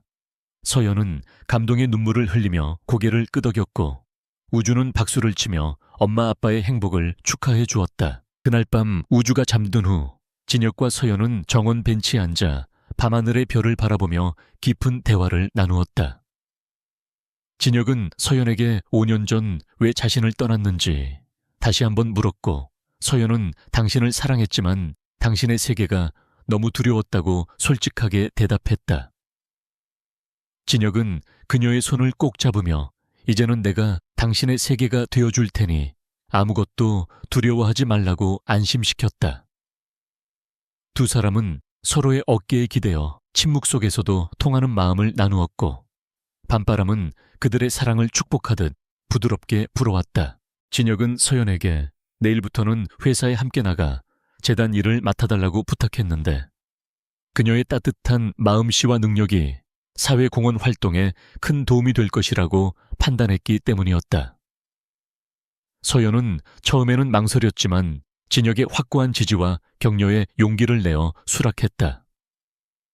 그녀는 이제 숨어 사는 여자가 아니라 헬리오스 그룹의 당당한 일원으로서 자신의 능력을 펼치고 싶다는 욕심이 생겼다. 진혁은 그녀의 결정을 기뻐하며 당신은 내가 가진 최고의 파트너라고 칭찬했다. 다음 날 아침 진혁과 서연 그리고 우주는 함께 손을 잡고 집을 나섰는데 그들의 발걸음은 희망차고 가벼웠다. 쏟아지는 아침 햇살은 그들의 앞길을 비추고 있었고 세상은 그들의 새로운 출발을 응원하는 듯 활기가 넘쳤다. 진혁은 운전석에 앉아 백미러로 뒷좌석의 서연과 우주를 바라보며 이 행복을 지키기 위해서라면 악마와도 싸울 수 있다고 다시 한번 다짐했다. 헬리오스 그룹은 이제 냉혹한 이익 집단이 아니라 사랑과 신뢰를 바탕으로 한 진정한 가족 기업으로 거듭날 준비를 마쳤다. 한편 검찰청에서는 최동훈에 대한 구속 기소가 확정되었고 그의 죄상이 언론을 통해 낱낱이 공개되며 사회적인 공분을 샀다. 시민들은 정의가 구현되었다며 환호했고 헬리오스 그룹의 주가는 연일 상한가를 기록하며 고공행진을 이어갔다. 진혁은 이 모든 성과를 직원들에게 돌리며 특별 보너스를 지급하고 복지제도를 대폭 개선하는 등 파격적인 행보를 보였다. 그는 이제 단순히 돈을 버는 사업가가 아니라 존경받는 기업가로서의 길을 걷기 시작했다. 주말이 되자 진혁은 서연 우주와 함께 5년 전 그들이 처음 만났던 부산의 호텔로 여행을 떠났다. 그곳은 그들에게 아픈 기억과 아름다운 추억이 공존하는 장소였지만 이제는 완벽한 행복의 장소가 될 것이었다. 바다가 보이는 객실에서 세 사람은 파도 소리를 들으며 지난날의 상처를 완전히 씻어내고 새로운 추억을 쌓았다. 우주는 모래사장에서 뛰어놀며 까르르 웃었고 진혁과 서연은 그 모습을 보며 세상 무엇과도 바꿀 수 없는 행복을 느꼈다. 여행의 마지막 날 밤 진혁은 서연을 호텔 테라스로 불러내어 깜짝 선물을 전달했는데 그것은 우주의 입학 통지서와 세 사람의 여권이었다. 그는 잠시 모든 것을 내려놓고 해외로 떠나 우리들만의 시간을 갖자고 제안했고 서연은 기쁨의 함성을 지르며 그를 껴안았다. 그들은 서로의 눈을 바라보며 5년 전의 하룻밤이 비극이 아닌 기적의 시작이었음을 다시 한번 확인했다. 밤바다의 파도 소리는 그들의 사랑을 영원히 지켜주겠다는 약속처럼 웅장하게 울려 퍼졌다. 서울로 돌아온 진혁은 더욱 바쁜 나날을 보냈지만 퇴근 시간만 되면 어김없이 집으로 돌아와 가족과 함께하는 시간을 최우선으로 여겼다. 그는 더 이상 고독한 늑대가 아니었으며 사랑하는 가족을 지키는 든든한 울타리이자 가장이었다. 서연 또한 재단 이사장으로서 활발한 활동을 펼치며 소외된 이웃을 돕는 일에 앞장섰고 그녀의 선한 영향력은 사회 곳곳에 퍼져나갔다. 우주는 건강하고 밝게 자라며 부모의 사랑을 듬뿍 받는 행복한 아이가 되었다. 어느 날 진혁은 서재에서 우주가 그린 그림을 발견했는데 그림 속에는 아빠와 엄마 그리고 우주가 손을 잡고 활짝 웃고 있는 모습이 그려져 있었다. 진혁은 그 그림을 액자에 넣어 책상 위에 올려두고 힘들 때마다 그 그림을 보며 힘을 얻었다. 그는 자신이 지켜야 할 것이 무엇인지 명확히 알고 있었고 그것을 위해서라면 그 어떤 시련도 이겨낼 자신이 있었다. 그의 인생 2막은 이제 막 시작되었고 그 앞에는 찬란한 빛만이 가득했다. 계절이 바뀌고 겨울이 찾아와 첫눈이 내리던 날 진혁과 서연은 정원에서 눈을 맞으며 서로를 바라보았다. 하얀 눈송이가 그들의 머리 위로 떨어졌지만 두 사람의 잡은 손은 따뜻했고 마음은 더욱 뜨거웠다.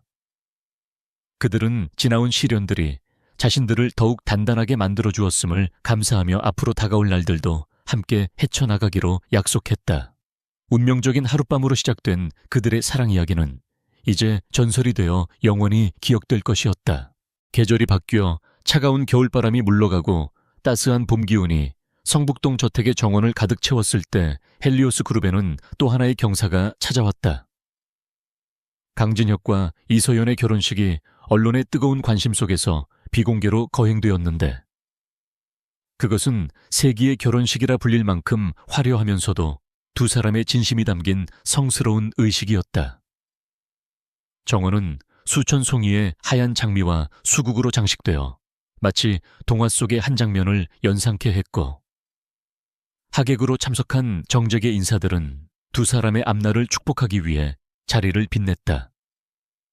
진혁은 턱시도를 입고 단상 앞에 서서 신부 입장을 기다리고 있었는데 수조원의 계약을 체결할 때도 흔들리지 않았던 그의 심장이 터질 듯 요동치고 있었다. 현악 사중주단의 감미로운 연주가 울려 퍼지고 마침내 웨딩드레스를 입은 서연이 벗은 로드 입구의 모습을 드러내자 하객들 사이에서는 감탄사가 터져 나왔다. 순백의 드레스는 서연의 우아하고 청초한 매력을 극대화해 주었고 면사포 아래로 비치는 그녀의 미소는 봄 햇살보다 눈부시게 빛나고 있었다. 진혁은 걸어오는 그녀에게서 눈을 떼지 못했는데 지난 5년간의 엇갈림과 고통이 주마등처럼 스쳐 지나가며 눈시울이 뜨거워지는 것을 느꼈다. 그녀가 자신에게 오는 이 길이 얼마나 험난하고 멀었는지를 알기에 지금 이 순간이 더욱 기적처럼 느껴졌고 그는 그녀를 맞이하기 위해 단상 아래로 내려갔다. 두 사람이 마주서서 서로의 손을 잡았을 때 그들의 사이에는 말로는 표현할 수 없는 깊은 신뢰와 사랑이 흘렀다. 주례 없이 진행된 결혼식에서 두 사람은 하객들 앞에서 직접 작성한 혼인 서약서를 낭독했는데 그 내용은 형식적인 맹세가 아니라 서로의 삶을 책임지겠다는 진실한 고백이었다. 진혁은 서연을 평생의 동반자로 존중하며 그녀가 꿈을 펼칠 수 있도록 든든한 지원군이 되겠다고 약속했고 서연은 진혁의 지친 영혼을 위로하는 안식처가 되겠다고 다짐했다. 그들의 떨리는 목소리가 정원에 울려 퍼질 때마다 하객들은 눈시울을 붉히며 진심 어린 박수를 보냈다. 예물 교환 순서가 되자 턱시도를 귀엽게 차려입은 우주가 반지가 놓인 쿠션을 들고 씩씩하게 걸어 나왔다. 우주는 수많은 사람들 앞에서도 긴장하지 않고 아빠와 엄마에게 다가와 반지를 전달했는데 그 모습이 너무나 사랑스러워 장내에는 웃음꽃이 피어났다. 진혁은 아들의 머리를 쓰다듬으며 고맙다고 말했고 서연은 아이의 볼에 입을 맞추며 행복한 미소를 지었다.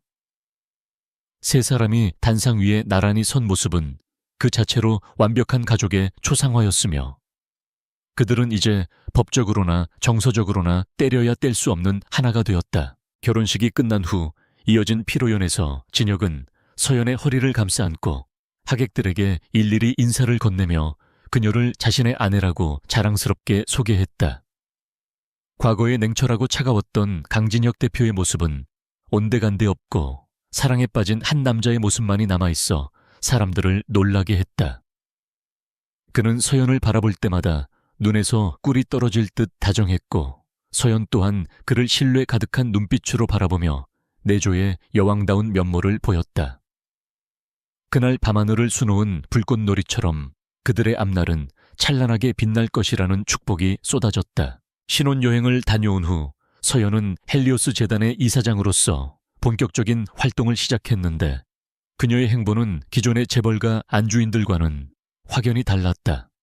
그녀는 보여주기식 행사가 아닌 실질적인 도움이 필요한 현장을 직접 찾아다니며 소외계층의 목소리에 귀를 기울였고 진혁의 전폭적인 지원을 받아 획기적인 복지 프로그램을 도입했다.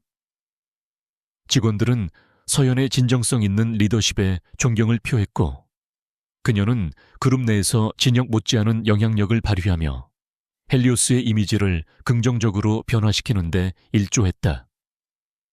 서연은 이제 누군가의 아내나 엄마가 아닌 이서연이라는 이름 석자로 세상에 당당히 섰다. 진혁 또한 가정과 일의 균형을 맞추기 위해 노력했는데, 그는 아무리 바쁜 일정이라도 주말만큼은 반드시 가족과 함께 보내는 것을 철칙으로 삼았다.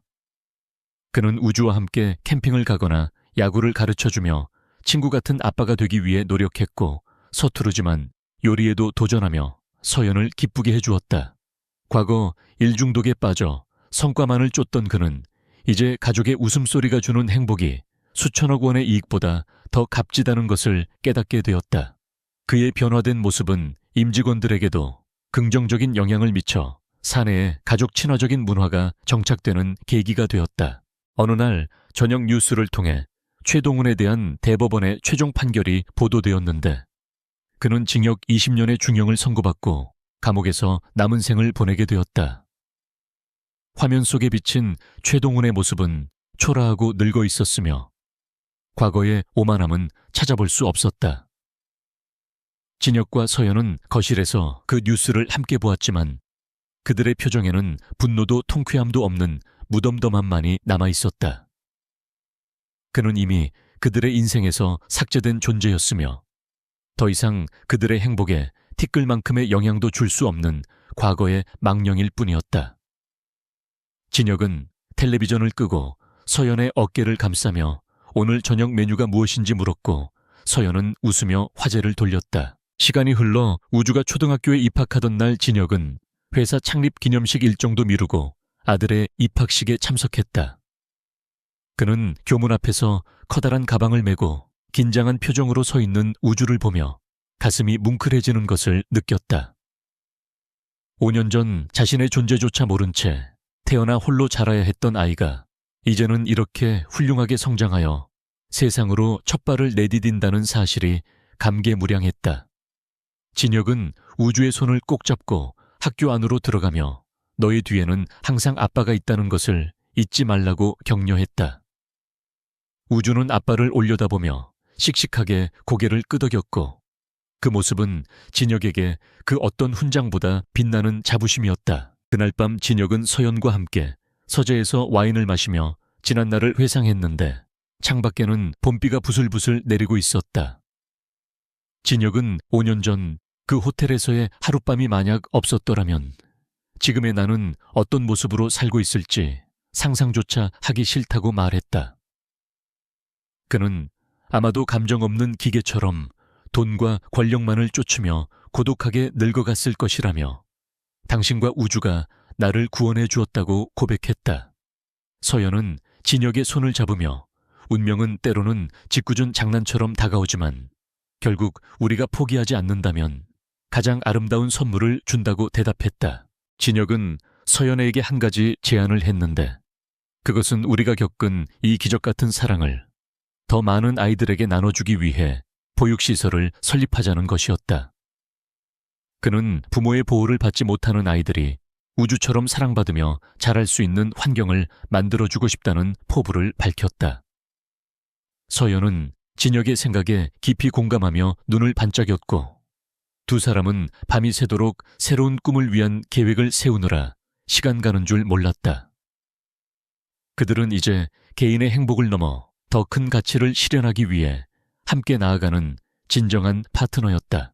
몇 달 후 서연은 둘째를 임신했다는 기쁜 소식을 진혁에게 전했고, 진혁은 세상을 다 가진 듯 기뻐하며 서연을 번쩍 들어 올려 빙글빙글 돌았다.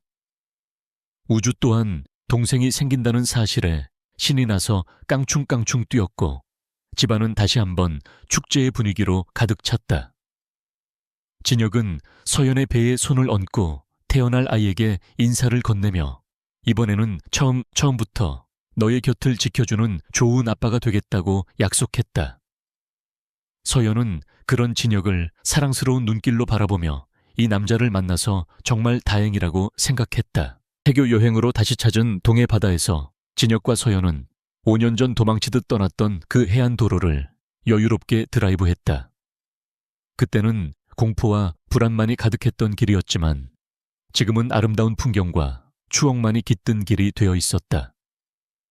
진혁은 운전대를 잡은 손으로 서연의 손을 깍지 끼어 잡으며 백미러로 잠든 우주를 확인했다. 차창 밖으로 펼쳐진 푸른 바다는 끝없이 이어져 있었고 그들의 미래 또한 저 바다처럼 넓고 평화로울 것임을 암시하는 듯했다. 바닷가 모래사장 위를 거닐며 진혁은 서연에게 5년 전 당신이 사라졌을 때 나는 세상을 잃어버린 것 같았지만 지금은 우주 전체를 얻은 기분이라고 말했다. 서연은 미소를 지으며 그때 내가 도망친 것은 당신을 사랑했기 때문이었고 지금 내 옆에 있는 것은 당신을 믿기 때문이라고 대답했다. 두 사람은 파도 소리를 배경음악 삼아 서로를 꼭 끌어안았고 붉게 물드는 노을은 두 사람의 그림자를 길게 들이우며 하나로 합쳐지게 만들었다. 그들은 말없이 서로의 심장 박동 소리를 느끼며 이 순간이 영원하기를 기도했다. 서울로 돌아오는 길에 진혁은 차 안에서 잠든 가족들을 보며 문득 자신의 명함에 적힌 대표이사라는 직함보다 가장이라는 직함이 훨씬 더 무겁고 소중하다는 것을 깨달았다. 그는 앞으로 닥쳐올 그 어떤 시련이나 고난도 두렵지 않았는데 왜냐하면 이제 그에게는 목숨을 바쳐서라도 지켜야 할 이유가 분명히 존재하기 때문이었다.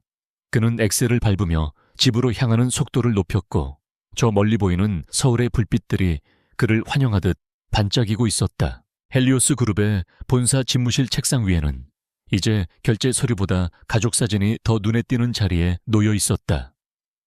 직원들은 진혁의 집무실을 들어올 때마다 그 사진을 보며 미소를 지었고 회사의 분위기는 그 어느 때보다 밝고 활기찼다. 진혁은 회의 도중에도 가끔 사진을 쳐다보며 에너지를 얻었고 그의 결정은 항상 사람을 먼저 생각하는 방향으로 이루어졌다. 그는 성공한 기업가를 넘어 존경받는 리더로서 그리고 따뜻한 아버지로서의 삶을 완벽하게 살아내고 있었다. 이야기의 끝에서 진혁과 서연은 다시 한번 그들의 시작점이었던 호텔 스위트룸의 테라스에 섰다. 5년 전 두려움 속에 서로를 탐닉했던 그 밤과는 달리 지금은 평온함과 사랑만이 그 공간을 채우고 있었다.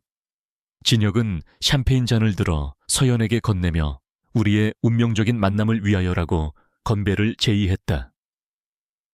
서연은 잔을 부딪히며 그리고 우리의 영원한 사랑을 위하여라고 화답했다. 두 사람은 밤하늘을 수놓은 별들을 바라보며 미소 지었고 그들의 사랑 이야기는 이곳에서 끝이 아니라 새로운 시작임을 알렸다. 운명적인 원나잇 이후 사라진 그녀를 찾기 위해 시작된 CEO의 추격전은 결국 진정한 사랑과 가족의 의미를 찾는 여정이었다. 강진혁은 아이를 찾았을 뿐만 아니라 잃어버렸던 자신의 인간성을 되찾았고 이서연은 도망침 끝에 진정한 안식처를 얻었다. 그들은 이제 서로의 손을 놓지 않고 인생이라는 긴 항해를 함께 해나갈 것이다. 세상 그 어떤 파도도 그들의 사랑을 갈라놓을 수 없을 것이며 그들은 오래오래 행복하게 살았다는 동화 속 결말을 현실로 만들어갈 것이다.